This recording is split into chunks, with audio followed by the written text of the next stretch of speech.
नमस्कार मित्रों। पंच भीखू के व्रत 5 दिन के आखिरी कार्तिक दिनों में रखे जाते हैं।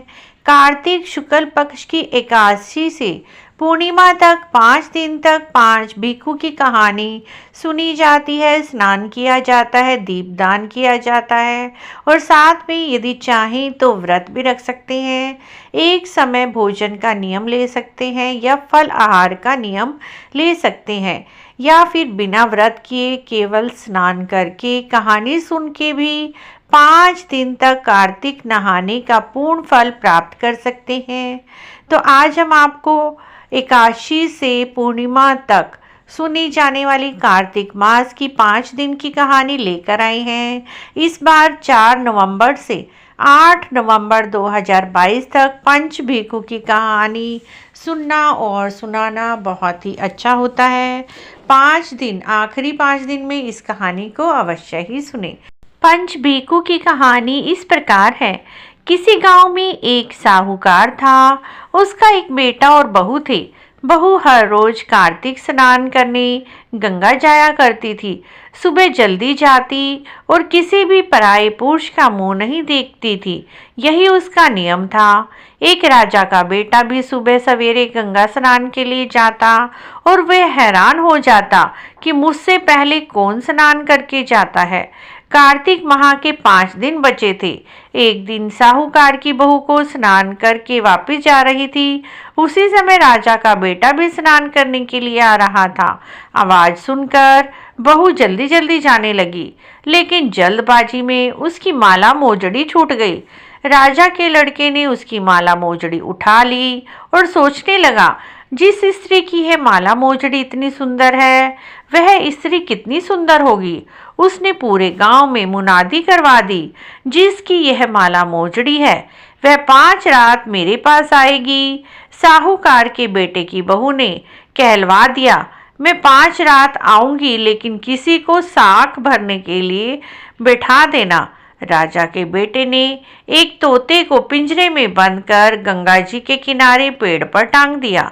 बहू सुबह के समय आई, पहली पौड़ी पर पैर रखा, बोली, हे कार्तिक के ठाकुर, राई दामोदर, 5 पांडु, छठे नारायण, भीखम राजा, उस पापी को नींद आ जाए।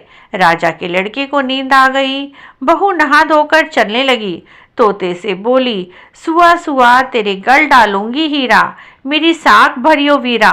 सुआ बोला, कोई वीर भी साख भरता है क्या? वह फिर बोली, सुआ सुआ तेरे पग घालूंगी नेवर, साख भरियो मेरे देवर। सुआ ने कहा, ठीक है भाभी, मैं तेरी साख रखूंगा। वह तो कहकर चली गई। राजा का बेटा हड़बड़ाकर उठा। सुआ से पूछा, सुआ सुआ क्या वह आई थी? कैसी थी? सुआ बोला, आभा किसी बिजली, होली किसी छल, केला किसी कामनी, गुलाबी सा रंग। अगले दिन राजा के बेटे ने सोचा कि आज मैं अपनी उंगली में चीरा लगाऊंगा, इससे मुझे नींद नहीं आएगी। अगले दिन राजकुमार उंगली चीर कर लेट गया। वह आई और भगवान से उसी तरह प्रार्थना करने लगी। राजकुमार को फिर नींद आ गई। वह स्नान करके फिर से वापस चली गई।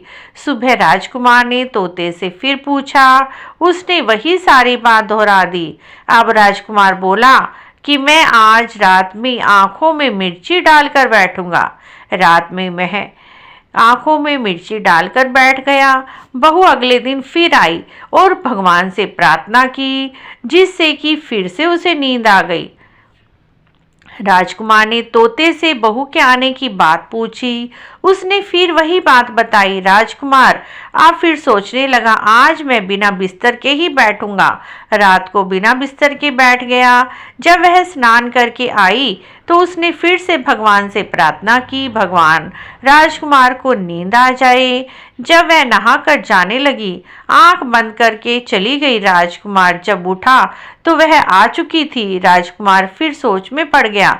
सोचने लगा, अगले दिन मैं जलती अंगीठी पर बैठूंगा, जिससे दर्द के मारे मुझे नींद नहीं आएगी।